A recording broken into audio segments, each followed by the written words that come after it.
Hello student, welcome my YouTube channel wifi success classes. तो आज की क्लास में आपको पढ़ाएंगे मोनोकार्बोक्सिलिक अम्लों के रासायनिक गुण, क्योंकि पिछले वीडियो में हमने उसके प्रॉपर्टी और इंट्रोडक्शन के बारे में बताया था और बताया था मोनोकार्बोक्सिलिक अम्ल कितने प्रकार के होते हैं, यह भी डिवाइड कराया था, उसका नॉमेनक्लेचर भी करा दिया था, बनाने की विधियां बता दी थी।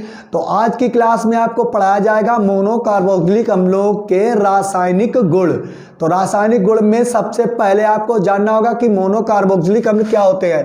तो पहले लिखेंगे R single bond C double O H, ये मोनोकार्बोक्सिलिक अम्लों का सिंबल है के रासायनिक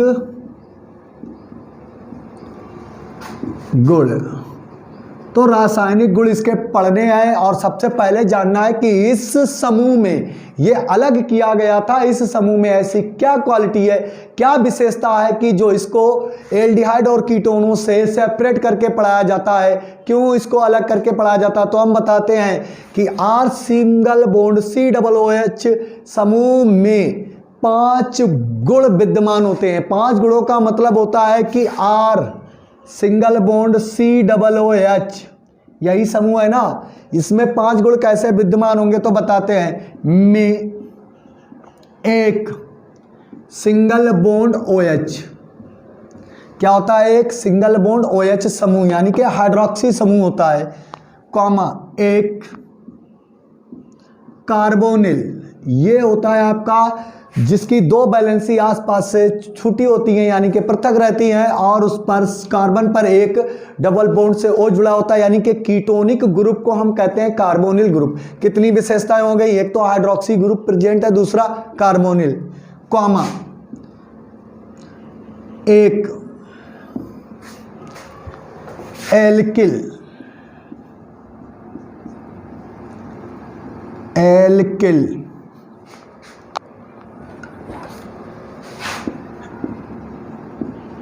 एल्किल। तो यहां पर एल्किल समूह जो होता है आपका वो क्या होता है, सिंगल बॉन्ड आर। यहां पर आप देख सकते हैं कि एक हाइड्रोक्साइड है और एक कार्बोनिल यानी कि कीटोनिक ग्रुप और एक एल्किल समूह होता है। उसके बाद में आपके लिए आ जाता है संपूर्ण, संपूर्ण single bond C double O H समूह उपस्थित होते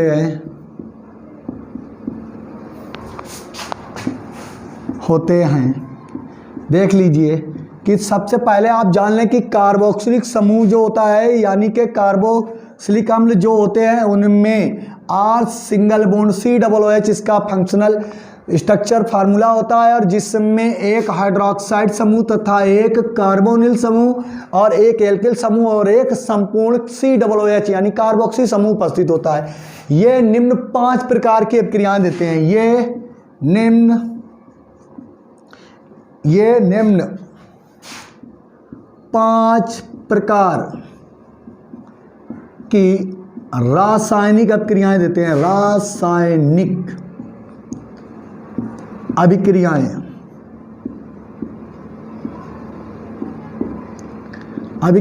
देते हैं। तो 5 रासायनिक अभिक्रियाओं की बात करते हैं तो सबसे पहला पॉइंट होगा हाइड्रोजन आयन से अभिक्रिया, हाइड्रोजन आयन से, क्योंकि ये हाइड्रोजन आयन जब भी इनको जल में डिसॉल्व किया जाएगा, घोला जाएगा, तो ये दुर्बल अम्ल की भांति व्यवहार करते हैं, क्योंकि ये जल में घोलने पर हाइड्रोजन आयन मुक्त करते हैं। देखिए कैसे, R single bond C double O single bond O minus, और क्या निकल जाएगा यहाँ पर, हाइड्रोजन आयन। तो ये दुर्बल अम्ल की जैसे प्रकृति के जैसे ही भांति व्यवहार करते हैं। तो पहली अभिक्रिया होगी इसकी हाइड्रोजन आयन से। नंबर 2, दूसरी अभिक्रिया होगी हाइड्रोक्साइड आयन से, क्योंकि संपूर्ण हाइड्रोक्साइड आयन है। तीसरी अभिक्रिया होगी इसकी कार्बोनिल समूह से, किससे होगी, कार्बोनिल समूह से। तो कितनी अभिक्रिया होंगी, 3। चौथी अभिक्रिया इसमें होगी वो होगी संपूर्ण कार्बोक्सिलिक अम्ल से। तो संपूर्ण कार्बोक्सिलिक अम्ल का सिंबल होता है single bond C double O H, और उसके बाद में 5वीं अभिक्रिया जो होगी वो होगी एल्किल समूह से, यानी कि ये क्या होगा, एल्किल समूह से। एल्किल समूह से अभिक्रिया होगी इसकी। इसी कारण, क्योंकि ये 5 प्रकार की रासायनिक अभिक्रियाएं देते हैं। पहली हाइड्रोजन आयन से, दूसरी हाइड्रोक्साइड आयन से, तीसरी कार्बोनिल समूह से, चौथी होगी संपूर्ण कार्बोक्सिलिक अम्ल से और पांचवी होगी एल्किल समूह से। तो समझ सकते हैं कितने इसके रासायनिक गुण होने वाले हैं। बहुत ज़्यादा मात्रा में रासायनिक गुण होंगे, लेकिन कम से कम समय में आपको ज़्यादा से ज़्यादा मात्रा में आपको समझा देंगे। तो वीडियो कैसा लग रहा है, इसको ज़्यादा से ज़्यादा लाइक करें, और जो भी स्टूडेंट हमारे चैनल से जुड़ना चाहते हैं तो वो पहले चैनल को सब्सक्राइब कर लें, बेल आइकन यानी घंटा को पहले प्रेस कर लें, नहीं तो भगवान जी नाराज हो जाएंगे। और भगवान जी को नाराज नहीं करना है, खुश करना है, ताकि आपका माइंड स्थिर बना रहे और आपको पढ़ने में कोई दिक्कत ना हो, क्योंकि भगवान को भी याद करते चलते हैं। तो चलिए, एल्किल समूह से अभिक्रिया लास्ट में होनी है। सबसे पहले अभिक्रिया किससे होनी है? हाइड्रोजन आयन से अभिक्रिया। तो सबसे पहले इसको रब कर देते हैं और लिखते हैं पहली हेडिंग, हाइड्रोजन आयन से अभिक्रिया। चलिए इसको रब करते हैं।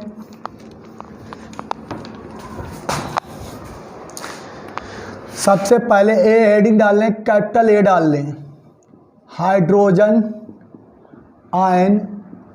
पहले यहाँ पर लिख देते हैं अम्लीय प्रकृति बताते हैं यहाँ पर, फिर उसके बाद में अभिक्रियाएं बताएंगे। तो पहली हेडिंग इसमें बना लो अम्लीय प्रकृति, अम्लीय प्रकृति। फिर उसके बाद में आपको हाइड्रोजन आयन से अभिक्रियाएं बताते हैं प्रकृति। तो बताएंगे मोनोकार्बोक्सिलिक अम्ल दुर्बल अम्लीय प्रकृति के होते हैं, जो किसी विलायक में घोलने पर या जल में घोलने पर हाइड्रोजन आयन मुक्त करते हैं। तो कैसे होते हैं? R सिंगल बॉन्ड COOH वाले जितने भी यौगिक होते हैं वो मोनोकार्बोक्सिलिक अम्ल कहलाते हैं। और इसको जब जल में घोला जाता है तो ये RCOO यानी कि एक एल्कोनेट आयन बनाते हैं और दूसरा बनाते हैं हाइड्रोजन आयन।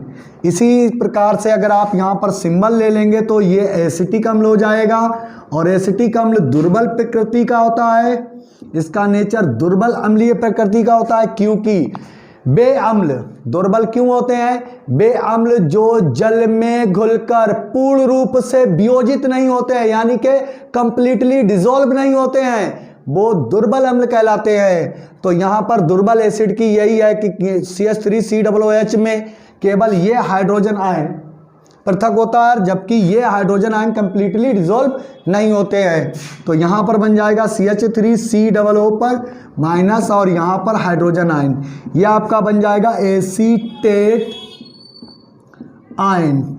एसीटेट आयन बन गया। अब ये देखिए, इतना एसीटेट आयन है और इतना क्या है आपका हाइड्रोजन आयन है। ये दुर्बल अम्लीय प्रकृति के होते हैं, क्योंकि जब ये हाइड्रोजन आयन बना रहा था तो ये क्यों नहीं बना सकते थे, इसीलिए ये दुर्बल है। जो कंप्लीटली डिसॉल्व हो जाते हैं वो प्रबल अम्ल होते हैं, जैसे हाइड्रोजन क्लोराइड, ये प्रबल एसिड होता है। H2SO4, ये भी स्ट्रॉन्ग होते हैं, यानी कि प्रबल को स्ट्रॉन्ग बोलते हैं। और उसके बाद में HNO3, ये सभी जितने एसिड हैं, जितने भी एसिड्स हैं, ये कैसे हैं? स्ट्रॉन्ग हैं। और ये कैसे हैं? वीक एसिड हैं, क्योंकि ये कंप्लीटली डिसॉल्व नहीं होते हैं, जबकि ये कंप्लीटली डिसॉल्व हो जाते हैं, ये कंप्लीटली डिसॉल्व हो जाते हैं। तो चलिए अब आ जाते हैं, अब शुरुआत करते हैं पहली हेडिंग से। जो हमने 5 अभिक्रियाएं रासायनिक बताई थी, तो उसकी पहली हेडिंग होगी हाइड्रोजन आयन से अभिक्रिया। चलिए अपनी कॉपी पर नोट करिए पहला पॉइंट, हाइड्रोजन आयन से अभिक्रिया, आयन से अभिक्रिया,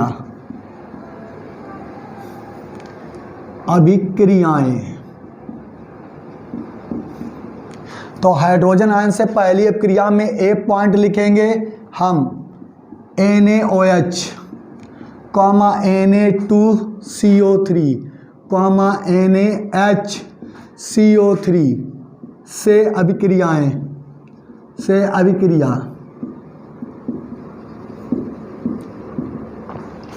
तो क्या बोलेंगे कि जो अम्ल होते हैं, जो भी अम्ल होते हैं, वो caustic soda, sodium carbonate, sodium bicarbonate से अभिक्रिया करके लवण का निर्माण करते हैं। वो होता है सोडियम एल्कोनेट, यानी कि एसीटेट बन जाए या एल्कोनेट बन जाए। तो यहाँ पर हम बताते हैं जैसे R सिंगल बॉन्ड COOH, ये आपका है मोनोकार्बोक्सिलिक अम्ल। पहली आप रिएक्शन कराएं किसके साथ, NaOH के साथ, कास्टिक सोडा के साथ। दूसरी आप ले लें R सिंगल बॉन्ड COOH और रिएक्शन कराएं सोडियम कार्बोनेट Na2CO3, ये आपकी 10th में आती हैं, 10th की रिएक्शन है। अब उसके बाद R सिंगल बॉन्ड COOH और यहाँ पर लिख लें आप NaHCO3। तो ये पहला है सोडियम हाइड्रोक्साइड और दूसरा है सोडियम कार्बोनेट, तीसरा है सोडियम बाइकार्बोनेट। जब इनसे रिएक्शन कराएंगे और रिएक्शन किसने होनी है, अब क्रियाएं किससे होनी है, हाइड्रोजन आयन से। तो ये हाइड्रोजन आयन ही हमें तोड़ना है, क्योंकि इनमें इतना ही पावर होता है कि इस हाइड्रोजन आयन को हटा दें यहाँ से। तो ये हाइड्रोजन आयन हटाने के लिए हमें क्या चाहिए, 2 कम से कम। तो यहाँ पर ये हाइड्रोक्साइड आयन इसके हाइड्रोजन आयन इस हाइड्रोक्साइड आयन के साथ में क्या हो जाता है, अपघटित हो जाता है और बनता है आपका लवण, सोडियम एल्कोनेट का लवण बन गया, एसीटेट का लवण बन जाएगा इसके आगे, और जब बन गया यहाँ पर H2O। इसी प्रकार से यहाँ पर देखेंगे कि ये 2 हाइड्रोजन इसकी एक ऑक्सीजन को तोड़ेंगे तो कार्बन डाइऑक्साइड रिलीज हो जाएगी, तो हम यहाँ पर 2 का मल्टीप्लाई कर देंगे। तो ये 2 हाइड्रोजन इसकी एक कार्बन डाइऑक्साइड से रिएक्शन कर जाएंगे और बना देंगे सबसे पहले वाटर। जैसे ही एक ऑक्सीजन इसकी टूट जाएगी, ये कार्बन डाइऑक्साइड नाराज हो जाएगी और क्या होने लगेगी, मुक्त होने लगेगी और ये उड़ जाएगी। तो ये बन जाएगी कार्बन डाइऑक्साइड। उसके बाद में आपका बचता है RCOO। तो RCOO कितनी बार है, यहाँ देखते हैं इसके कितने नंबर हैं, 2। तो सोडियम भी आपके 2 हैं, तो यहाँ पर बन जाएगा सोडियम का लवण। ऐसे ही इसकी रिएक्शन कराते हैं तो ये 2 हाइड्रोजन, ये टोटल 2 हाइड्रोजन इसकी एक ऑक्सीजन को जैसे ही वाटर में कन्वर्ट करते हैं तो ये जल बन जाता है और यहाँ पर ये कार्बन डाइऑक्साइड मुक्त होने लगती है, लिबरेट हो जाती है। हो गई। अब क्या बचा, RCOO और यहाँ पर क्या है, Na। देखिए सभी में सोडियम के लवण बने हुए हैं, मोनोकार्बोक्सिलिक अम्लों के लवण। अब हम इसको कन्वर्ट कर लेते हैं, क्या बनाएंगे, यहाँ पर अब चेंज कर लेते हैं, कोई नाम ले लेते हैं, ये एक बना लेते हैं एसिटिक अम्ल। ये एसिटिक अम्ल क्या कहलाते हैं, मोनोकार्बोक्सिलिक अम्ल। अब यहाँ पर अगर हम इस R के स्थान पर CH3 जोड़ रहे हैं तो ये बन जाएगा सोडियम एसीटेट। इसी प्रकार से यहाँ पर भी बन जाएगा, यहाँ 2 का मल्टीपल लगाएंगे तो 2 CH3 लगा देंगे, 2 सोडियम एसीटेट, यानी कि इतना आयन क्या होता है, एसीटेट आयन, और यहाँ पर इतना क्या बन गया, सोडियम एसीटेट। इसी प्रकार से यहाँ पर भी लिखेंगे तो ये CH3, ये भी सोडियम एसीटेट बन जाएगा। तो हाइड्रोजन आयन से अब क्रिया करते हैं तो क्या बनाते हैं, धातुएं, धातु के हाइड्रोक्साइड या कार्बोनेट या बाइकार्बोनेट मोनोकार्बोक्सिलिक अम्लों से क्रिया करके सोडियम के लवण बनाते हैं और उसके बाद में जल और कार्बन डाइऑक्साइड को पृथक कर देते हैं। अब नेक्स्ट अब क्रिया आ जाती है सक्रिय धातुओं से क्रिया। यहाँ पर लिखेंगे सक्रिय धातुओं से क्रिया। चलिए लिखते हैं अगली हेडिंग बी, सक्रिय धातुओं को हम मानते हैं सोडियम, पोटेशियम और उसके बाद Mg etc। धातुओं से क्रिया, धातुओं से अभिक्रिया, सक्रिय धातुओं से अक्रिया। तो अब यहाँ पर हम सक्रिय धातुओं से कराते हैं R सिंगल बॉन्ड COOH, एक ले लिया हमने मोनोकार्बोक्सिलिक अम्ल। इसी के स्थान पर R के स्थान पर हम जोड़ दें CH3 COOH, ये हो गया आपका एलिफेटिक। क्या हो गया, एलिफेटिक। और इसी स्थान पर अगर हम बेंजीन जोड़ देते हैं C6CH5 COOH, यानी कि ये एरोमेटिक कार्बोक्सिलिक अम्ल हो गए। यहाँ देखिए सक्रिय धातुओं में कौन सी चाहिए, सोडियम, यहाँ पर भी ले पोटेशियम ले लेते हैं, यहाँ पर ले लें सोडियम ले लिया। अब इसको हम भाई गर्म करते हैं तो एक बात अपने माइंड में डाल लो कि धातुएं अम्लों अल्कोहलों से अभिक्रिया करके, वो भी कौन सी धातुएं, सक्रिय धातुएं हो चाहे कौन सी कोई सी भी धातु हो, धातुएं अम्लों और अल्कोहलों से अभिक्रिया करके हाइड्रोजन मुक्त करती हैं। तो यहां पर हाइड्रोजन आयन किससे अभिक्रिया होनी है? हाइड्रोजन आयन से। तो हाइड्रोजन आयन से अभिक्रिया जब करानी है तो यही एक हाइड्रोजन है यहां पर, लेकिन इसको हमें H2 में बदलना है तो 2 का मल्टीप्लाई लगाना होगा। मल्टीपल 2 का करेंगे तो ये 2 हाइड्रोजन सोडियम कर देगा बाहर, तो बन जाएगा HCOONA, लेकिन ये 2 है, इसके कारण ये सोडियम कितने हो गए? 2। तो हमें यहाँ 2 का मल्टीप्लाई लगाना पड़ेगा, यहाँ पर 2 का गुणा कर दीजिए, ठीक है। तो यहाँ पर आपकी क्या मुक्त हो जाएगी? Hydrogen gas. इसी प्रकार से अब यहाँ देखिए, ये पोटेशियम 2 हाइड्रोजन को रिलीज कर देंगे। आपने अगर इलेक्ट्रोनिगेटिविटी यानी कि विद्युत रासायनिक श्रेणी पढ़ी होगी तो सक्रियता का क्रम आप जानते होंगे।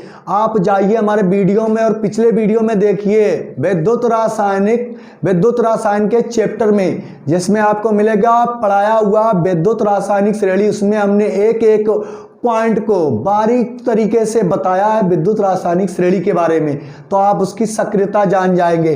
कहती है कि प्रत्येक धातु यानी कि प्रत्येक तत्व अपने ऊपर वाले तत्व से पृथक हो जाता है, यानी कि प्रतिस्थापित हो जाता है।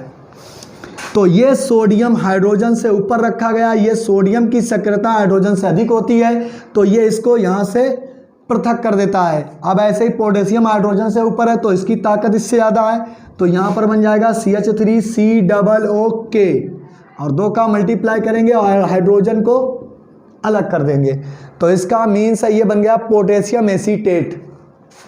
अब ये सोडियम इसको यहाँ से रिप्लेट करेगा तो 2 का मल्टीप्लाई लगाइए और ये बन जाएगा C6H5COONA और 2 है कि तो 2 का मल्टीप्लाई लगाएंगे, ये बन गया सोडियम बेंजोएट। इसका नाम लिखे देते हैं सोडियम बेंजोएट, और क्या निकल जाएगा? H2O।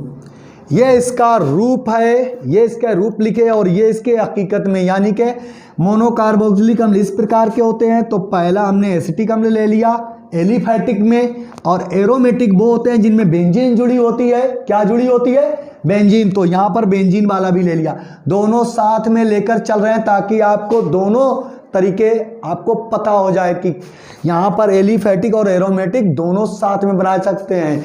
तो दोनों को साथ में जब बना सकते हैं तो दोनों को साथ में लेकर चलेंगे। आप ये सोचें एसिटिक अम्ल से सर ने कराई थी और बेंजोइक अम्ल से तो कराई नहीं थी। बेंजोइक अम्ल भी इसी प्रकार की रासायनिक अभिक्रियाएं देंगे, बिल्कुल सेम, क्योंकि ये एलिफैटिक मोनोकार्बोक्सिलिक अम्ल है और ये एरोमेटिक कार्बोक्सिलिक अम्ल है। तो कैसा लगा हमारा तरीका, ये कमेंट बॉक्स में कमेंट करके बताएं। तो चलिए स्टार्ट करते हैं नेक्स्ट रिएक्शन। ग्रिग्नार्ड अभिकर्मक से अभिक्रिया, अरे ऊपर का क्यों रब कर दिया? ग्रिग्नार्ड अभिकर्मक से अभिक्रिया करानी है हमें।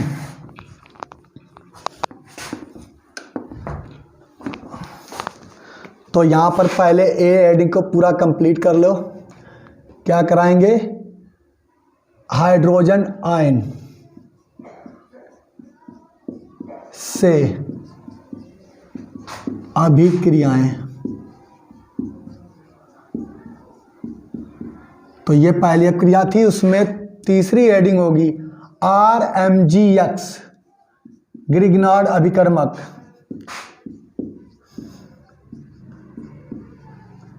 से अभिक्रिया।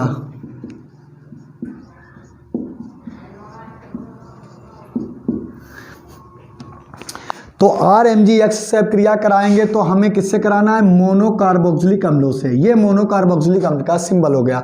RCOOH को कहते हैं मोनोकार्बोक्सिलिक अम्ल और ग्रिग्नार्ड अभिकर्मक का सिंबल होता है RMgX। ये हो गया मोनोकार्बोक्सिलिक अम्ल और किसकी? शुष्क ईथर यानी ड्राई ईथर की प्रेजेंस में होती है। ये हो गया शुष्क। अब इसके स्थान पर हम यहाँ पर एक बार ले लेते हैं CH3COOH और यहाँ पर ले लेते हैं R के स्थान पर CH3MgX। ठीक है, अब हम ले लें अगर बेंजोइक अम्ल C6H5COOH और यहाँ पर ले लें हम C6H5Mg और X के स्थान पर यहाँ Br लगा लो, ब्रोमाइड। देखिए R के स्थान पर एक बार क्या ले लिया है, मेथिल ग्रुप, और यहाँ पर फेनिल, और ये लगा दिया O, यानी कि शुष्क ईथर। तो देखिए क्या बनाएंगे, तो ये बनाते हैं एल्केन, चाहे वो हाइड्रोकार्बन बनाते हैं, चाहे वो संतृप्त हो या असंतृप्त हाइड्रोकार्बन। R सिंगल बॉन्ड को हम कहते हैं R सिंगल बॉन्ड H, यानी एल्केन बन गई है, क्या, एल्केन। और शेष में क्या लवण निकल जाएंगे, मोनोकार्बोक्सिलिक अम्लों के लवण, मैग्नीशियम हैलाइड निकल गया। ये इतना बचने के बाद इतना फंक्शन, यानी मोनोकार्बोक्सिलिक अम्ल का आयन, और ये MgX वहीं पर निकाल दिया। अब इसी प्रकार से ये देखिए CH3 और एक हाइड्रोजन इससे मिल जाएगा, तो एल्केन के स्थान पर बन जाएगी मेथेन, और मेथेन होता है फर्स्ट हाइड्रोकार्बन, यानी मार्स गैस। ये क्या होती है, मार्स गैस, यानी कि पहला हाइड्रोकार्बन बन गया। और यहाँ पर CH3COOH, शेष में क्या बचा हुआ है, CH3COO और Mg और Br। देखिए इसका मतलब होता है कि magnesium bromide acetate, magnesium bromide acetate.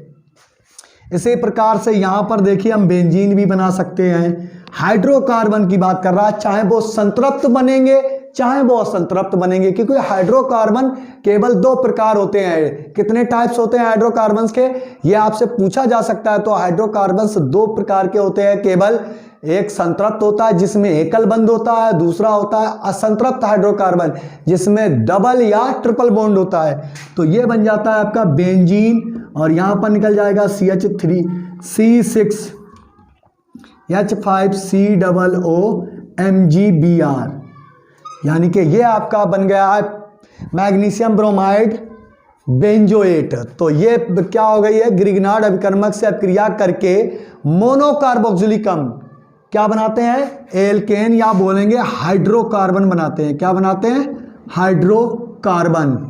और हाइड्रोकार्बन तो आप समझ सकते हैं जिनमें कार्बन और हाइड्रोजन होते हैं, वो हाइड्रोकार्बन कहलाते हैं। तो ये हो गई पहली अपक्रियाएं किससे, हाइड्रोजन आयन से। अब दूसरी अपक्रिया स्टार्ट होती है बी हेडिंग।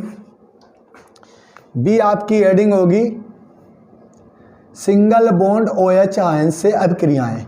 तो इसको रब कर देते हैं और स्टार्ट करते हैं नेक्स्ट अपक्रिया सिंगल बॉन्ड OH से अभिक्रियाएं। चलो इसको रब करते हैं। वीडियो कैसा लग रहा है, वीडियो को ज़्यादा से ज़्यादा लाइक करें, ज़्यादा से ज़्यादा लाइक करें। जब तक हम रब करते हैं तब तक आप लाइक कर दिया करें वीडियो को। तो चलिए पहली अपक्रिया इसके अंदर लिखते हैं एस्ट्रीकरण। एस्ट्रीकरण,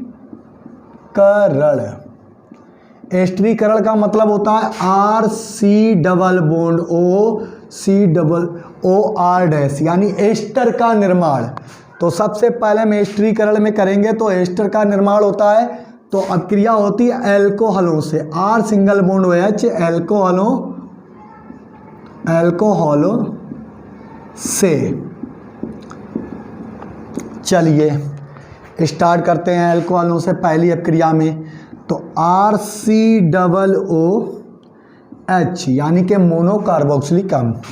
फिर उसके बाद में यहाँ ले लेते हैं एल्कोहल। यहाँ पर प्रेजेंस होती है H2SO4 की, ये H2SO4 बन गया। और जब ये किससे करेगा, OH यानी हाइड्रोक्साइड आयन। तो ये इसका हाइड्रोक्साइड आयन और इसका हाइड्रोजन आयन मिलकर बना देते हैं, जल अपघटन कर देते हैं। तो ये बन जाता RCO। और यहाँ पर बचा हुआ है, इसको R- कर लेंगे क्योंकि एक जैसे R हो सकते हैं। तो OR- यानी एस्टर बन गया किसके बाद, जल अपघटन के बाद। तो यहाँ पर बोलेंगे मोनोकार्बोक्सिलिक अम्लों को एल्कोहलों के साथ सांद्र सल्फ्यूरिक अम्ल के साथ में गर्म करने पर जल अपघटन के पश्चात क्या बनते हैं, एस्टर प्राप्त होते हैं। ये आपका एस्टर बन गया। अब देखिए एस्टर अलग अलग बनाते हैं। यहाँ पर हम ले लेते हैं CH3COOH और अल्कोहल में ले लेते हैं CH3OH मेथिल अल्कोहल।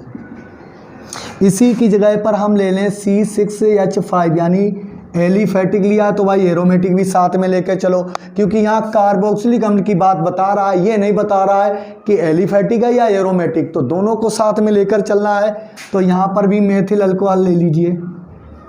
अब इसका OH और इसका H वाटर रिलीज कर देगा, किसकी प्रेजेंस में, जल्दी से जल्दी आगे कमेंट बॉक्स में बताएंगे, कमेंट करके किसकी प्रेजेंस में होती है, H2SO4, H2SO4। अब देखिए क्या बचा, CH3CHO, CH3CO, यहाँ अब क्या बचा है, C6H5CO, क्योंकि ये बेंजोएट बचा है। अब यहाँ पर है OCH3, जहाँ से बॉन्ड क्रैश होता है वहीं से ऐड करते हैं, तो OCH3 और क्या निकल गया था, वाटर। अब ये किसके एस्टर बने हैं, मेथिल एसीटेट, इसका मीन्स है मेथिल एसीटेट, और ये बना हुआ है मेथिल बेंजोएट, बेंजोएट इतना होता है। देखिए नाम पहले इसका लेंगे, मेथिल एसीटेट और मेथिल बेंजोएट और मेथिल एसीटेट, दोनों एस्टर बने हैं। अब इनकी बताएंगे क्रियाविधि कि आखिर एस्टरीकरण होता किस प्रकार है। तो चलिए इसको रब करते हैं और एस्टरीकरण की क्रियाविधि बताते हैं। इसको रब करते हैं और क्रियाविधि बताते हैं। क्रियाविधि जिसे हम कहते हैं मैकेनिज्म।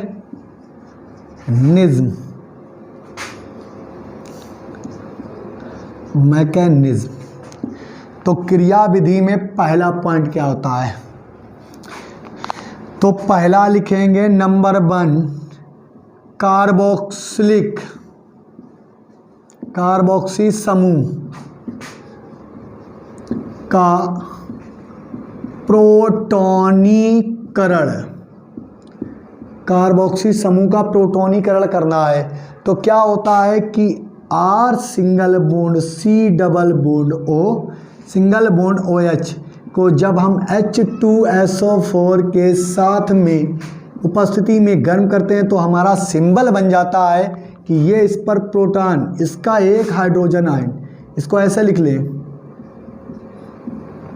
इसका एक हाइड्रोजन आयन क्रैश होकर कहाँ जाता है, इस O पर, तो ये बन जाता OH और इस पर आ जाता है एक प्रोटॉन यानी कि धन आवेश, और इस पर एक OH। ये हो गया कार्बोक्सिलिक अम्ल का प्रोटोनीकरण, और माइनस में आपका HSO4 आयन अलग हो गया। अब हम कराएंगे एथिल अल्कोहल का अटैक, वो भी का न्यूक्लियस पर, क्योंकि हमें बनाना है एस्टर। तो दूसरा पॉइंट मैकेनिज्म की क्रियाविधि का दूसरा पॉइंट होगा नाभिक स्नेही आक्रमण। नाभिक आपका कौन सा है, इसमें मेन कार्बन है, तो कार्बन पर आक्रमण कराना है एथिल अल्कोहल का। तो आक्रमण कराएंगे पहले, आक्रमण कराने पर क्या हो जाएगा, इसका RC डबल बॉन्ड O और इससे H है जिस पर एक प्रोटॉन लगा हुआ है, और ये OH। रिएक्शन किससे होनी है, एथिल अल्कोहल यानी कि अल्कोहल का कोई भी ग्रुप हो, इसकी कमी पूरी करने के लिए ये बॉन्ड क्रैश हो जाता है और ये प्रोटॉन ये यहाँ से क्रैश होकर कहाँ जाता है, इसके ऊपर आ जाता है, इसका बॉन्ड क्रैश होकर यहाँ पर आ जाता है, क्योंकि इस पर एक धन आवेश है और ये इसको उदासीन बनाने के लिए एक बॉन्ड क्रैश हो जाता है, जिसके कारण इसके इलेक्ट्रॉन इसको धनावेशित बनाते हैं, नहीं बना पाते हैं, लेकिन R एल्किल समूह पर जुड़ जाता है और नीचे की ओर हाइड्रोक्साइड आ जाता है। तो एक ऐसी स्थिति आती है, देखिए कैसी स्थिति हो जाएगी, इसका धन आवेश खत्म करने के लिए ये इलेक्ट्रॉन, ये बॉन्ड क्रैश हो जाता है, इलेक्ट्रॉन का आकर्षण इसकी ओर होने लगता है, क्योंकि ये धन आवेश है, धन आवेश की ओर इलेक्ट्रॉन हमेशा आकर्षित होते हैं। ये बॉन्ड क्रैश हो जाता है, आधा नीचे आ जाता है, जिससे OH आकर जुड़ जाता है। तो कंडीशन हो जाती है R सिंगल बॉन्ड O और आवेश खत्म ही नहीं हो पाता है, क्योंकि इसकी ओर अट्रैक्ट करने लगता है एल्काइल ग्रुप। तो इससे एक जुड़ा हुआ हाइड्रोजन आयन, दूसरा जुड़ा हुआ R डैश, क्या जुड़ गया, R डैश, और यहाँ पर आपका पहले से OH है और यहाँ पर एक OH लगा हुआ है, जिससे जुड़े हुए हैं ये 2 इलेक्ट्रॉन मौजूदा हालत में।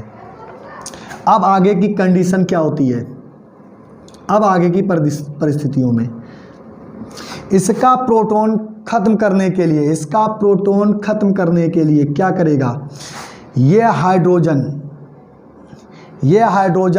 जैसे ही टूटकर इसकी ओर आएगा, यानी कि ये धनावेश अपना लेकर किसकी ओर आ जाएगा, इस हाइड्रोजन आयन की ओर, यानी कि हाइड्रोक्साइड आयन की ओर आ जाएगा। तो ये धन आवेश ट्रांसफर हो जाएगा इस हाइड्रोक्साइड की ओर। देख लीजिए, ये हाइड्रोक्साइड आयन इस हाइड्रोजन के कारण है, ये जो धन आवेश है प्रोटॉन का इस हाइड्रोजन आयन के कारण, ये हाइड्रोजन आयन कहाँ आ जाएगा, इसके ऊपर। तो ये कंडीशन बन जाएगी इसकी, क्या बन जाएगा, R single bond O R dash, ठीक है। और इसका आवेश किसके ऊपर हो जाएगा, O। इस हाइड्रोजन के आने से ये बन जाएगा H2 और इस पर होगा धन आवेश, और यहाँ पर क्या होगा, OH। अब इसको ऊपर से रफ करना पड़ेगा तभी आप समझ पाएंगे। मैकेनिज्म बहुत आसानी से सीखनी पड़ती है। अब क्या हो गया, धन आयन, ये कार्बन इस वाटर का धनायन खत्म करने के लिए इस बॉन्ड को क्रैश कर देगा, इस बॉन्ड के इलेक्ट्रॉन इसकी ओर आकर्षित होने लगेंगे और ये हो जाएगा बी प्रोटोनीकरण, यानी कि वाटर निकल जाएगा। तो यहाँ पर शुरुआत करते हैं कि क्या लिखा हुआ है, OR dash single bond OH H2, इस हाइड्रोजन आयन के जाने से ये H2 हुआ है और ये हो गया OH जिस पर 2 एकाकी इलेक्ट्रॉन युग्म का है, ठीक। अब इस पे क्या है, धनावेश, ये इसके बीच में बॉन्ड बना हुआ है, इसका ये इलेक्ट्रॉन अट्रैक्ट होने लगेगा इसकी ओर और कंडीशन हो जाएगी इसकी इस प्रकार से। देखिए, R single bond COR dash और धनावेश इस पर आ जाएगा और क्या निकल जाएगा, माइनस का वाटर। देखिए ये जल है, ये इसका इलेक्ट्रॉन की एक कमी को पूरा कर देगा और यहाँ से बॉन्ड तोड़ देगा, और प्रोटॉन का आवेश किस पर आ जाएगा, कार्बन पर, और यहाँ पर क्या हो जाएगा, OH। अब इसके प्रोटॉन की जिम्मेदारी को पूरा करना किसका काम है, इस ऑक्सीजन परमाणु को। ये ऑक्सीजन परमाणु इस बॉन्ड की ओर, किसकी ओर, इस इलेक्ट्रॉन की ओर, इस कार्बन की ओर अपने इलेक्ट्रॉन को ट्रांसफर कर देगा और ये बॉन्ड क्रैश हो जाएगा। ये बॉन्ड क्रैश हो जाएगा तो इसके ये दोनों इलेक्ट्रॉन मिलकर, देखिए ये इलेक्ट्रॉन 2 हैं, ये दोनों इलेक्ट्रॉन मिलकर यहाँ पर डबल बॉन्ड का निर्माण कर देंगे और इसका शेष बचा हुआ इलेक्ट्रॉन इसके पास पहुँच जाएगा। तो आने वाली कंडीशन में बन जाएगा R single bond OR dash, और ये द्विबंध, ये 2 इलेक्ट्रॉन इस यहाँ पर 2 बंध का निर्माण कर देंगे और क्या बन जाएगा, O। ये एस्टर बन चुका है और क्या यहाँ पर हो गया, बी प्रोटोनीकरण। अब इसको अगर हम सही से लिखते हैं तो RCOO या करके लिख दीजिए OR डैश, ये क्या हो गया, इसकी क्रियाविधि होती है। यानी कि एस्टर को अगर बनाना है तो पहले सल्फ्यूरिक अम्ल क्या बनेगा, उसको आयनित करेगा, फिर उसके बाद में उसके नाभिक पर आक्रमण करने के बाद में इलेक्ट्रॉनों का प्रोटॉन का ट्रांसफर होता रहेगा। जल अपघटित होने के बाद में जो सिस्टम बचेगा उसके प्रोटॉन का इलेक्ट्रॉन ट्रांसफर कर देगा और एस्टर में बदल जाएगा। इसको बड़ी बारीकता से सीखना है। चलिए इसको रब करते हैं, हम नेक्स्ट अपक्रिया पे आ जाते हैं। अब लिखेंगे PCl3 व PCl5 से अपक्रिया। हाइड्रोक्साइड आयन से करानी है तो PCl3 व PCl5 से अपक्रिया करानी होगी। इसकी B पॉइंट लिखेंगे PCl3 व PCl5 से अभिक्रिया। तो पहले PCl3 की करा दो। किससे करानी है, मोनोकार्बोक्सिलिक अम्ल से। तो लीजिए पहला CrCOOH PCl3। इसी प्रकार से अब यहाँ पर हम इसको बदल लेते हैं मेन कार्बोक्सिलिक अम्लों में। PCl3 ये एसिटिक अम्ल है, यहाँ पर लिख लेते हैं बेंजोइक अम्ल और PCl3। चलिए स्टार्ट करते हैं। ये अपक्रिया होती है प्रीडीन की उपस्थिति में, जिसका फार्मूला होता है C5 H5N। ये प्रीडीन की उपस्थिति में होती हैं अपक्रियाएं। तो ये क्या करेंगी, यहाँ पर Cl को जोड़ना है, तो यहाँ पर हमें ये हाइड्रोजन और OH हटाना है, क्योंकि पूरे हाइड्रोक्साइड आयन से क्रिया हो रही है, तो हमें उतने ही मल्टीप्लाई कर दें, 3 3 3, तो इतना RCO, क्या लिखेंगे, RCO, और ये 3 Cl लग जाएंगे इसके साथ में, तो ये बन गया अम्ल हैलाइड, यानी एसिड हैलाइड बन गया। और बचे हैं 3 ऑक्सीजन, 3 हाइड्रोजन, 1 फास्फोरस, तो बनेंगे H3O3, 3 ऑक्सीजन, 3 हाइड्रोजन और 1 फास्फोरस। इसका मतलब होता है आर्थो फास्फोरस अम्ल बन गया, ये आर्थोफास्फोरस अम्ल। ऐसे ही यहाँ पर ये OH हटा देना है, तो इतना लिखेंगे, तो ये बनेगा CH3COCl। कितने हैं Cl, 3, तो 3 Cl और 3 CH3CO बन गए। ये क्या बचा, H, 3 H हैं, 3 ऑक्सीजन है, 3 H हैं, और यही बना देंगे H3PO3। इसका नाम है एसिटिल क्लोराइड, यानी अम्ल का हेलाइड।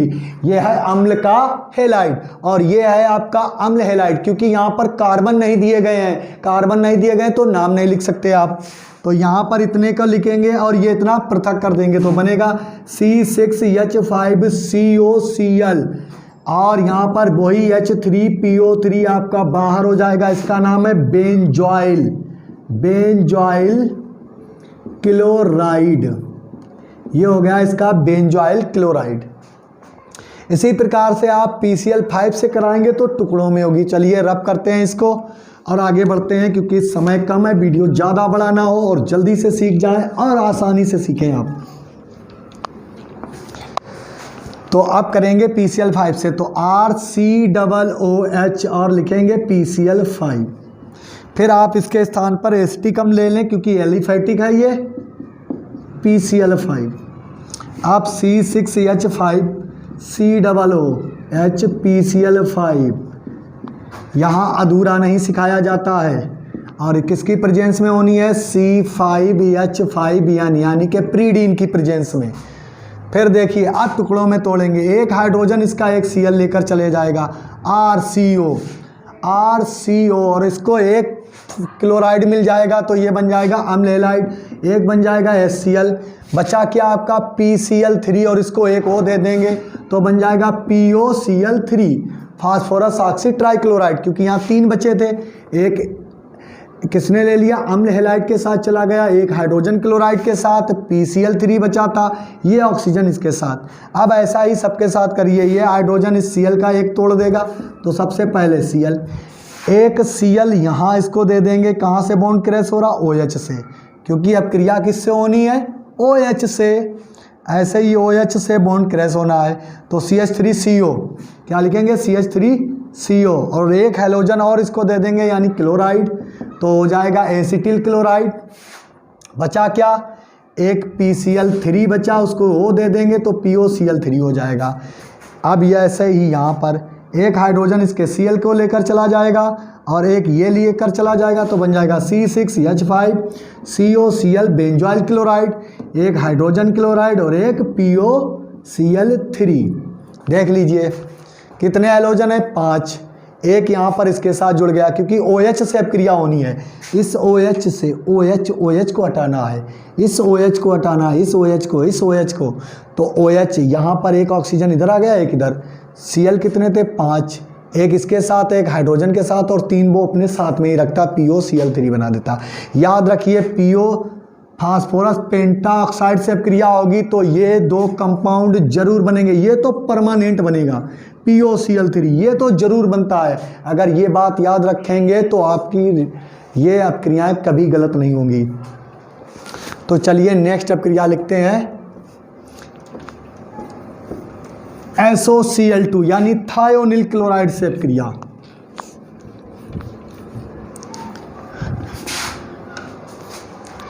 अब लिखेंगे SOCl2 से अभिक्रिया, इसका नाम होता है थायोनिल क्लोराइड से अभिक्रिया।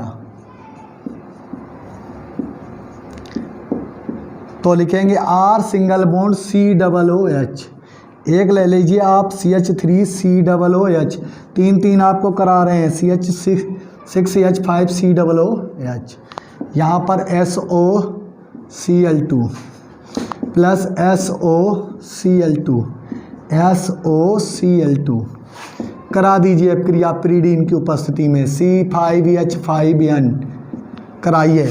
ये ऑक्सीजन अगर इसके साथ चली जाए तो क्या बनेगा? Sulphur dioxide. देखिए सल्फर डाइऑक्साइड, बचे कितने Cl, एक हाइड्रोजन Cl लेकर चले जाएगा, एक बचा Cl इसके साथ जुड़ जाएगा, तो RCOCl प्लस HCl, क्योंकि एक हाइड्रोजन इसका Cl ले लेगा, 2 है ना, और एक Cl इसको ट्रांसफ़र कर देगा, एक इसके साथ चला जाएगा, एक ट्रांसफ़र इसको कर देगा, तो बनेगा CH3COCl एसिटिल क्लोराइड, यहाँ पर बेंजॉइल क्लोराइड C6H5COCl, और हर बार क्या बन रहा है? HCl, और मुक्त क्या हो रही है? SO2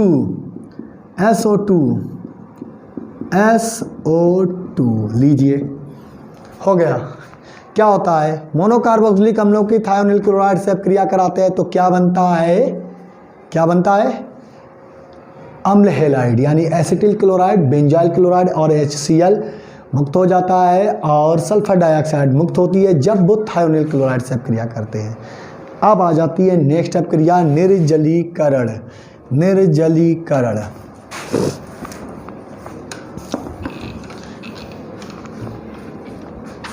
रब करते हैं इसको और लिखते हैं अगली क्रिया CDE,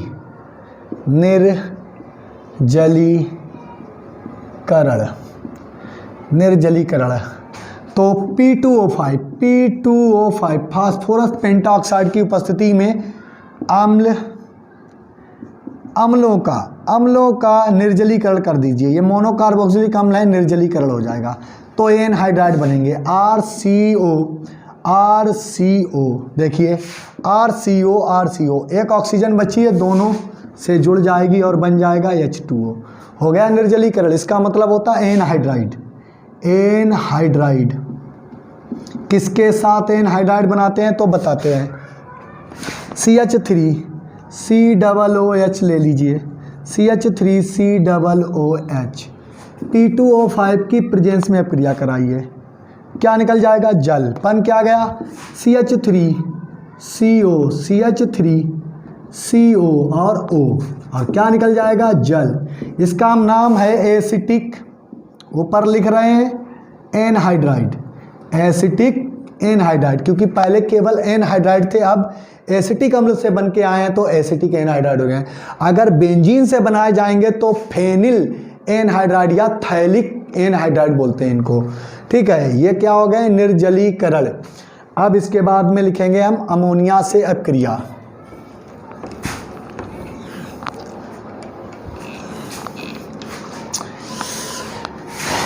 कैसा लग रहा है वीडियो? कितना मज़ा आ रहा है? तो वीडियो को ज़्यादा से ज़्यादा लाइक कर दें, और जो भी स्टूडेंट अभी हमारे चैनल से नहीं जुड़े हैं या चैनल से जुड़ना चाहते हैं तो पहले वो चैनल को सब्सक्राइब कर लें, बेल आइकन ऑल को प्रेस कर लें, ताकि आने वाले ऐसे ही बेहतरीन से बेहतरीन वीडियो को और नोटिफिकेशन आपको सबसे पहले मिल जाए। तो DEF अपक्रिया होगी अमोनिया से, तो कर लीजिए RCOOH NH3 से अपक्रिया होगी, और बस गर्म कर दीजिए तो क्या बन जाएगा? जल निकल जाएगा भाई। तो क्या बन जाएगा? CONH2। ये होता है एल्केनामाइड बनाते हैं, और क्या निकल जाता है? जल। आप देख लीजिए आप CH3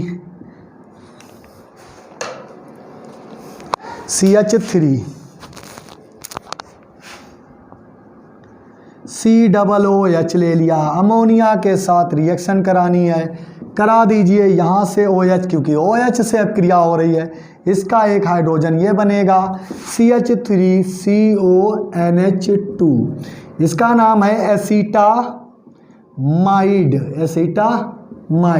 क्योंकि एल्केनामाइड बन रहा था, और क्या निकल जाएगा? जल निकल जाएगा। तो क्या लिखेंगे? मोनोकार्बोक्सिलिक अम्ल अमोनिया से अपक्रिया करके एसीटामाइड बनाते हैं। अगर यहाँ पर बेंजीन लिख लें C6H5 COOH NH3, तो यहाँ पर ये OH इसके साथ वाटर बना देगा और बन जाएगा बेंजेनामाइड। C6H5NH2 और प्लस निकल जाएगा H2O, इसका नाम है बेंजेनामाइड। बेंजेनामाइड जब बेंजोइक अम्ल से होगी तो बेंजेनामाइड, एसिटिक अम्ल से होगी तो एसिटामाइड, और मोनोकार्बोक्सिलिक अम्ल यानी कि ये दोनों मोनोकार्बोक्सिलिक अम्लों में आते हैं, जिसका ये सिंबल होता है। ऊपर वाला क्या है? सिंबल, नीचे हकीकत में लिखे हुए हैं। और अमोनिया से अपक्रिया करके एल्केनामाइड बनाते हैं। पहला एसिटामाइड और बेंजीन के साथ होगा तो बेंजेनामाइड बनाएंगे। तो इसको रब कर देते हैं। आप बताते हैं कार्बोनिल समूह से अपक्रिया, सी अपक्रिया स्टार्ट होगी।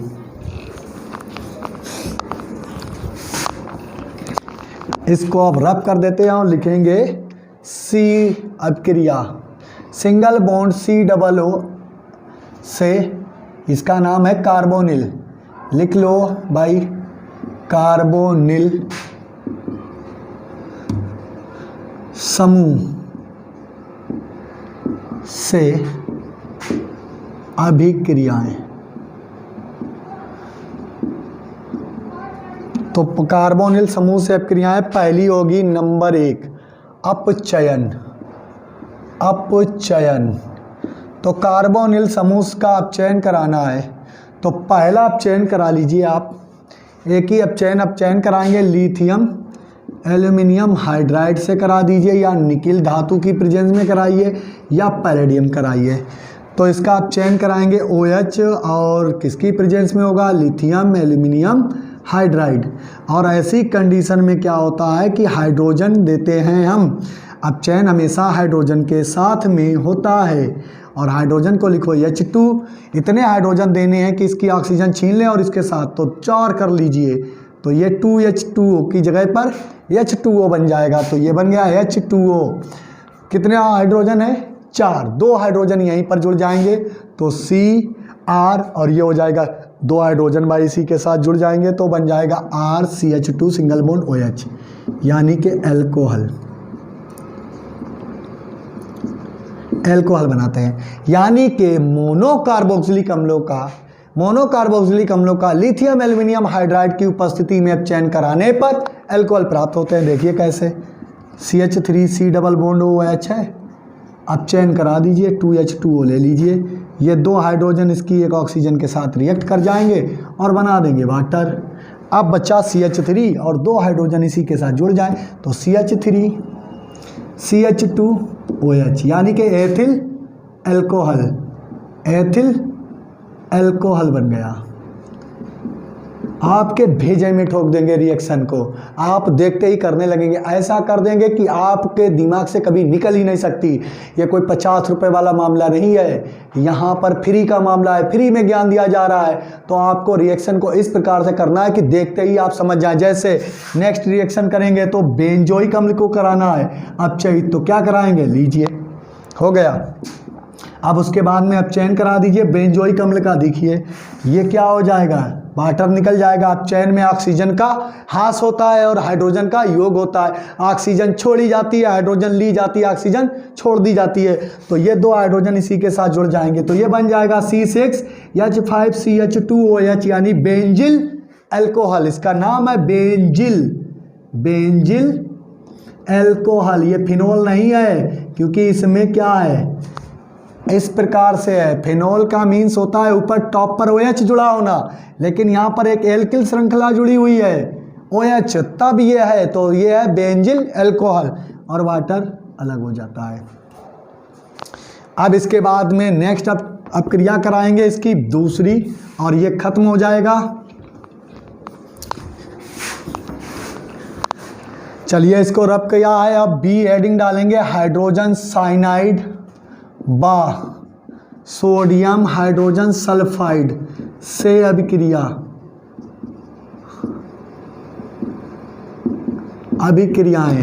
क्या है? Hydrogen cyanide by sodium hydrogen sulphide से अपक्रियाएं। इससे अपक्रियाएं जब भी होती हैं योग होती हैं, योगात्मक अपक्रियाएं। तो R सिंगल बॉन्ड, और होनी किससे है?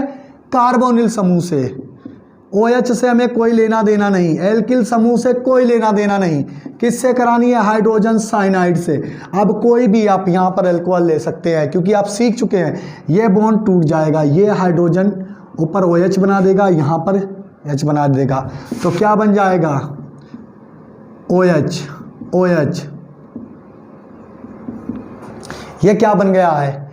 यानी कि एल्केन डाई हाइड्रोक्सी साइनाइड। कितने हाइड्रोक्सी दिख रहे हैं? एक ये, एक ये बन गया alkane di hydroxy cyanide. Alkane di hydroxy cyanide, cyanide ये बन गया आपका, क्योंकि एक एल्केन का दूसरा कार्बन यहाँ पर मिल रहा है और 2 हाइड्रोक्सी और ये साइनाइड लगा हुआ है। अब इसके स्थान पर आप क्या लिख लें? CH3, यानी कि CH3 यहाँ लिख देंगे, तो मेथिल डाइहाइड्रोक्सी साइनाइड बोल सकते हैं या एल्किल डाइहाइड्रोक्सी साइनाइड लीजिए, एल्किल कर लीजिए। मेथेन बोलेंगे और अगर एथेन बोलेंगे तो आपका नाम आ जाएगा IUPAC में, और आप एल्किल बोलेंगे तो आपका कॉमन सिस्टम में नाम आ जाएगा। अब यहाँ पर आप ऐसे ही बेंजीन जोड़ सकते हैं, कोई दिक्कत नहीं है। इसी प्रकार से अगर आप लिखना चाहते हैं RCOOH और किसके साथ? हाइड्रोजन सोडियम सल्फाइड, तो सोडियम बाइसल्फाइड बोलते हैं। ये हाइड्रोजन इसके साथ, क्योंकि बॉन्ड क्रैश हो जाएगा और एक बॉन्ड नीचे, पूरा सोडियम सल्फाइड नीचे आ जाएगा, तो लिखेंगे R single bond OH OH और यहाँ NaSO3 जुड़ जाएगा। देख लीजिए ये बचा हुआ फंक्शन यहीं पर तो आएगा, तो ये बन गया है alkyl dihydroxy sodium sulphide. Alkyl dihydroxy 1 2 alkyl dihydroxy sodium sulphide बन गया आपका। अब यहाँ पर लिख सकते हैं alkyl di hydroxy sodium sulphide, sodium sulphide हो गया ये। अब ये अपक्रियाएं आपकी हो गई एल्किल समूह से। अब नेक्स्ट D अपक्रिया होगी, यानी चौथी अपक्रिया आपको करानी होगी कार्बोनिल समूह से अपक्रिया, यानी पूरे कार्बोक्सी समूह से अपक्रिया होनी है संपूर्ण। तो पहला पॉइंट लिखेंगे नंबर CD, संपूर्ण। सिंगल बॉन्ड COOH यानी कार्बोक्सी समूह से अभिक्रियाएं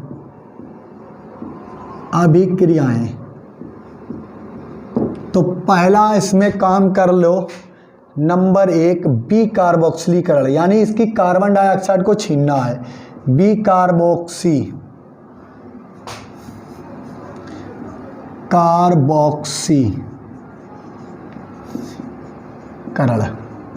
इसका मतलब होता है कार्बन डाइऑक्साइड को छीनना।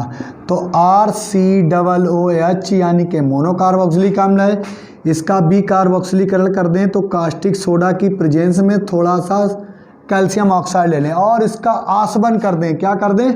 आसवन, शुष्क आसवन कर देंगे तो ये कार्बन डाइऑक्साइड मुक्त हो जाएगी। तो आपका बचेगा R सिंगल बॉन्ड H, यानी कि एल्केन हाइड्रोकार्बन बनते हैं, कार्बन डाइऑक्साइड मुक्त होगी।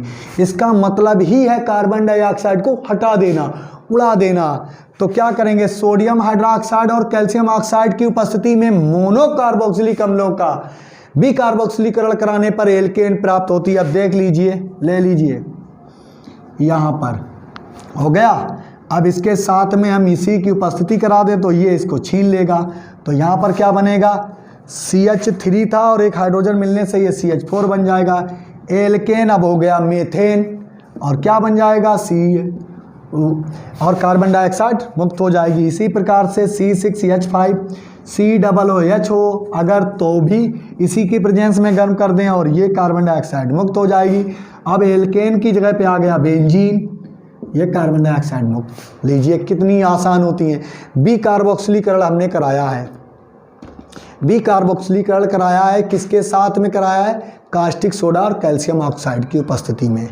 अब B कार्बोक्सिलीकरण कराएंगे लवणों का। किसका कराएंगे? लवणों का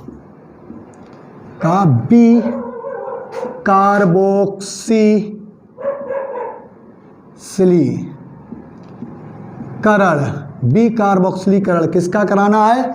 लवणों का, यानी कि अम्ल के लवण होंगे तो इसको रब करते हैं। नेक्स्ट क्रिया में चलते हैं, अम्ल के लवणों का बी कार्बोक्सिलीकरण। तो सबसे पहले हम लगाएंगे क्या? RCOOL, अम्ल के लवण है RCOOK, इसी की प्रेजेंस में NaOH और प्लस KOH CaO। यहाँ पर क्या होगा? Carbon dioxide. नहीं, इसका ये बी कार्बोक्सिलीकरण नहीं होगा, ये जल अपघटन होगा। तो यहाँ पर बी कार्बोक्सिलीकरण कराना है तो हमें कराना होगा कैल्शियम लवणों का। तो लिखेंगे RCOO,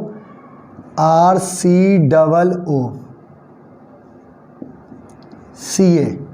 इसका हम बी कार्बोक्सिलीकरण कराएंगे तो हम लिख लें HCOO, यानी कि ये है कैल्शियम फॉर्मेट और ये है कैल्शियम के भी लवण। और तो इसका हम बी कार्बोक्सिलीकरण कराएंगे तो यहाँ पर CaCO3 निकल जाएगा और यहाँ पर CaCO3 निकल जाएगा। तो ये इसके साथ जुड़ने से बन जाएगा एल्डिहाइड और ये इसके साथ जुड़ने से एल्डिहाइड बन जाएगा। देखिए R और बचा क्या? CHO। RCHO का मतलब होता है एल्डिहाइड। यहाँ पर RCO है, H की कमी है तो बन जाएगा 2 एल्डिहाइड और 2 CaCO3 बन जाएंगे। ये होता है लवणों का बी कार्बोक्सिलीकरण। हो गया। अब इसके स्थान पर आप CH3 ले लीजिए, जहाँ जहाँ पर R है तो COO। ये कैल्शियम से 2 इसलिए साथ जुड़े हैं क्योंकि कैल्शियम की वैलेंसी 2 होती है। ये कैल्शियम एसीटेट है और ये HCOO, यानी कि कैल्शियम फॉर्मेट। ये फॉर्मिक अम्ल से आया है और ये एसिटिक अम्ल से आए हैं। अब जब हम इसका शुष्क आसवन कराएंगे बी कार्बोक्सिलीकरण तो इस प्रकार से अल्टरनेट निकाल दीजिए। इसका CHO इसके साथ जुड़ जाएगा तो बनेगा CH3CHO एसिटल डिहाइड। 2 अणु बन गए एसिटल डिहाइड के क्योंकि एक हाइड्रोजन इसके साथ जुड़ेगा तो CH3COH और बना क्या? 2CaCO3। ये हो गया लवणों का बी कार्बोक्सिलीकरण। जब हम लवणों का बी कार्बोक्सिलीकरण कराते हैं तो हमें क्या प्राप्त होता है? हमें प्राप्त होते हैं एल्डिहाइड। जब 2 भिन्न भिन्न लवणों का हम बी कार्बोक्सिलीकरण कराते हैं तो हमें एल्डिहाइड प्राप्त होते हैं और एकल अगर हम लवण का बी कार्बोक्सिलीकरण कराएंगे तो हमें कीटोन प्राप्त होंगे। देखिए कैसे कीटोन प्राप्त होंगे। अभी तो हमें एल्डिहाइड प्राप्त हुए। चलिए आगे आ जाते हैं। एक लेना है तो हमें ले लेना है CH3, सीधा ले लो। अब CH3COO ये है मोनोकार्बोक्सिलिक अम्लों का लवण। डायरेक्ट गर्म कर दो, किसकी प्रेजेंस में? Calcium oxide. और ये क्या निकल जाएगा? CaCO3। बचा क्या? CH3। बीच में क्या है? CO से क्या जुड़ा है? CH3, यानी कि इसका नाम है एसीटोन। बन गया कीटोन, एसीटोन, जिसको हम कहते हैं डाईमेथिल कीटोन। और यहाँ पर निकल जाएगा आपका CaCO3, यानी कि एकल मोनोकार्बोक्सिलिक लवणों का, यानी कि एकल कैल्शियम के मोनोकार्बोक्सिलिक लवणों को शुष्क आश्रित कराने पर, तो एकल कैल्शियम लवणों का, यानी एकल मोनोकार्बोक्सिलिक अम्लों के कैल्शियम लवणों का जब आप शुष्क आसवन कराएंगे यानी बी कार्बोक्सिलीकरण कराएंगे तो आपको एसीटोन प्राप्त होंगे। तो अब नेक्स्ट क्रिया में आ जाते हैं, इसको रब करते हैं। लवणों का जल अपघटन, क्या कराएंगे? लवणों का जल अपघटन। यहाँ पर लिखना होगा लवणों का जल अपघटन। नंबर बी लिखना है मोनो कार्बोक्सिलिक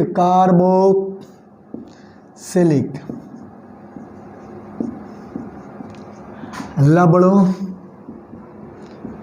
का जल अपघटन। तो मोनो कार्बोक्सिलिक अम्लों का लवण ले लीजिए। अब करानी है आपको, जैसे Na ले लिया, उसके बाद में RCOO ले लिया। जल अपघटन कराना है तो HOH ले लो, HOH ले लो। एक से काम नहीं चलेगा, जल अपघटन कराते हैं H2SO4 की प्रेजेंस में। और थोड़ी सी मात्रा ले लेते हैं कैल्शियम ऑक्साइड की। इस कंडीशन में NaOH बनता है, फिर इस कंडीशन में NaOH बनता है, कार्बन डाइऑक्साइड मुक्त हो जाती। बच्चे क्या, दो एल्किल समूह ये आपस में बॉन्ड बना लेते हैं, यानी ये एल्केन बनती है। R सिंगल बॉन्ड R बन गया, इसका मतलब होता है एल्केन। क्या क्या निकला, एक बना है NaOH, यानी कि दो अणु बने हैं NaOH का, और ये दोनों हाइड्रोजन आपस में जुड़ जाएंगी तो आपका बन जाएगा H2, और रिलीज क्या हो रही है, दो carbon dioxide CO2, carbon dioxide मुक्त हो रही है। अब इसके स्थान पर आप ले सकते हैं CH3COONA, sodium acetate, CH3COONA sodium acetate. Plus में आप वाटर से रिएक्शन कराएंगे तो NaOH के आगे 2 का मल्टीप्लाई लगाइए, ये NaOH यानी जल का, कितने NaOH बन गए, 2 सोडियम है तो 2 हाइड्रोक्साइड, ये बन जाएगी हाइड्रोजन, और ये कार्बन डाइऑक्साइड मुक्त हो जाएगी। ये आपस में बॉन्ड क्रैश होंगे, ये आपस में जुड़ जाएंगे, तो सबसे पहले कंपाउंड बनेगा CH3 यानी कि एथेन बन गई है, एथेन। अकेली भी हो सकती थी लेकिन हमने कराई नहीं है, अकेली के लिए हमें 2 का मल्टीप्लाई लगाना पड़ता, और यहाँ पर बन जाएगा आपका 2 NaOH, और हाइड्रोजन मुक्त होगी और कार्बन डाइऑक्साइड भी मुक्त होती रहेगी। तो क्या कराते हैं, मोनो कार्बोक्सिलिक अम्लों के लवणों का जल अपघटन कराने पर एल्केन प्राप्त होती है, एल्केन, कार्बन डाइऑक्साइड मुक्त होती है, कास्टिक सोडा भी बनता है, या बोलेंगे क्षार का निर्माण होता है। अब नेक्स्ट अपक्रिया आ जाती है हुंड-सीकर अपक्रिया, हुंड-सीकर अपक्रिया।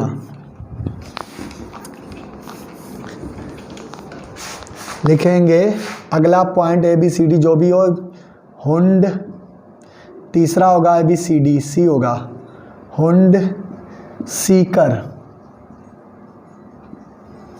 अभिक्रिया। इसका मतलब है कि मोनो कार्बोक्सिलिक अम्लों के सिल्वर लवण से अपक्रिया होती है, RCOOAG।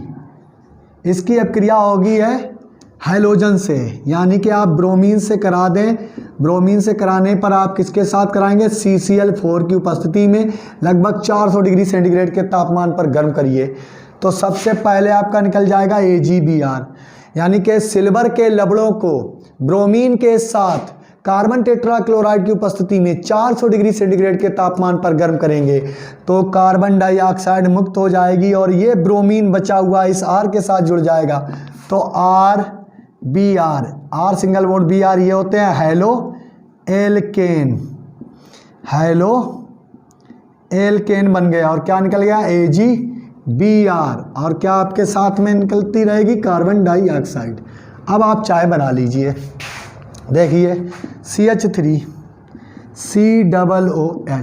नहीं Ag, और ब्रोमीन के साथ गर्म करिए, CCl4 लीजिए, टेम्परेचर ले लीजिए,